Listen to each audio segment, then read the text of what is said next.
పానం చూస్తే డాక్టర్ తానికి పోతే టెస్టులు చేసి ఇన్నన్ని గోళీలు రాసి ఏం తినాలి ఏం తినొద్దు పథ్యం ఎట్లా చేయాలి మందు సంగతి ఏంది సిగరెట్ల కథ ఏంది పాన్ పరాకులతో వచ్చే పరిశాన్ ఏంది ఇట్లా అన్ని జాగ్రత్తలు చెప్తాడు. ఏం తింటే పానం నిమ్మలంగా ఉంటది ఏం తాగితే పానం ఖరాబ్ కాకుండా ఉంటదని వాళ్ళకు ఎరుకున్నంత మనకు తెలియదు కదా. మరి గీసారేంది మీ దగ్గర కొద్దిగా గంజాయి డ్రగ్స్ ఉన్నాయని మాకు ఇన్ఫర్మేషన్ ఉంది. మేము సెర్చ్ చేసే కంటే ముందు మీరే ఓపెన్ గా చూపించండి. ఉన్నాయా? రైట్. ఇంట్లోకి దోల్కపోయి మంచం కింది నుంచి సరుకు సంచి బయటికి గుంజిండు. ఏమేమున్నాయో చూడుర్రిగా. ఇదే కదా ఓజీ? అదే OG sir. Ganja hybrid ganja. ఇదేం meth sir. Cocaine methane cocaine ఉంది సార్. అది కోక్. ఇది కోకా?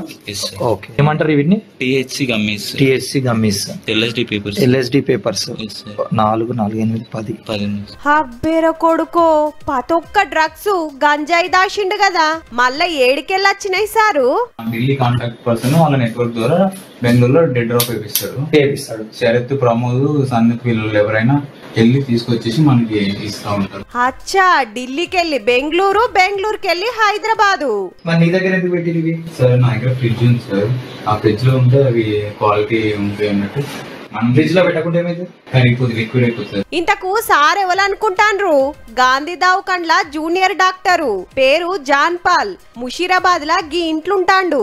డ్రగ్స్ పైలంగా దాస్తున్నందుకు డాక్టర్ గారికి ఫిరీ, కావలసినప్పుడు కావలసినంత వాడుకోవచ్చట. సారోళ్ళింట్లా సరుకుందని టాస్క్ ఫోర్స్ పోలీసులకు మతలబందొస్తే నియత్ ఒప్పుకొని 3 లక్షల మాల్ చూపించిండు. దందాలున్న ఇంకో 3 మీద కూడా కేసు అయింది. డ్రగ్స్ కు అలవాటైనోళ్లను మాన్పియాల్సిన డాక్టర్ గారే గింత బాజాప్తా సప్లై చేస్తుండంటే చూడుర్రిగా. గచ్చిబౌలిల సుతా ఓ అపార్ట్మెంట్ లా డ్రగ్స్ పార్టీ జరుగుతుంటే అమ్మినోళ్లను కొన్నోళ్లను 12 మందిని అరెస్ట్ చేసిండ్రు పోలీసులు. ఆ ఇద్దరు నైజీరియన్ సోర్స్ చేస్తారు వీళ్ళకి. వాళ్ళు బెంగళూరు నుంచి తీసుకొచ్చి ఇక్కడ వీళ్ళకున్న సర్కిల్లో అమ్మడం జరుగుతుంది. తేజ కృష్ణ, లోకేష్ రెడ్డి అండ్ అదర్స్ మొత్తం 6 పెడ్లర్స్ ని ఐడెంటిఫై చేయడం జరిగింది. ఈ ముచ్చట ఇట్లుంటే సంగారెడ్డిలా ఆన్లైన్ బెట్టింగ్ చేయబట్టి అప్పుల పాలై తుపాకీతోటి కాల్చుకొని పానం తీసుకు కానిస్టేబుల్. డ్రగ్స్ చేయబట్కే డాక్టర్ అరెస్ట్ అయిండు. బెట్టింగ్ చేయబట్కే కానిస్టేబుల్ జీవి తీసుకునే. గసొంటి అలవాట్ల తెరువు పోవద్దని నలుగురికి బుద్ధి చెప్పాల్సిన వాళ్ళే ఆటితోటి ఆగం కాబట్టే జర పైలముండుండ్రి.